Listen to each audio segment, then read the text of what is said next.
Hi all, welcome back to my channel. இன்றைக்கி வெனஸ்டேயோட breakfast chapati, அதுக்கப்புறம் பச்சை பயிர் குழம்பு, கொஞ்சம் ஸ்வீட் கார்ன். லஞ்சுக்கு வந்து எக் குருமா, அதுக்கப்புறம் white rice. So egg kurma ரொம்ப சிம்பிளான எக் குருமா தான்.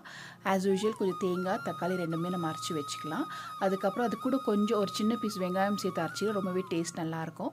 அது ரெண்டுமே அரைச்சி வச்சுட்டு அதுக்கப்புறம் நம்ம வேக வச்ச எக்கை வந்து லைட்டாக ஃப்ரை பண்ணி எடுத்து வச்சுக்கலாம். அதுக்கப்புறம் அதே கடாயில் வந்து கொஞ்சம் கடுகு, சோம்பு, கருவேப்பிலை, வெங்காயம் எல்லாமே சேர்த்து நல்லா வதக்கிடலாம். அதுக்கு வதக்கி வச்ச அந்த வெங்காயத்தை கொஞ்சமாக நம்ம எடுத்து வச்சுக்கணும். லாஸ்ட் நமக்கு யூஸ் ஆக போகுது. அதுக்கப்புறம் வந்து ஒரு டேபிள் ஸ்பூன் இஞ்சி பேஸ்ட்டு, அம்மாட்டு கார்லிக் பேஸ்ட் ரெண்டுமே சேர்த்துக்கலாம்.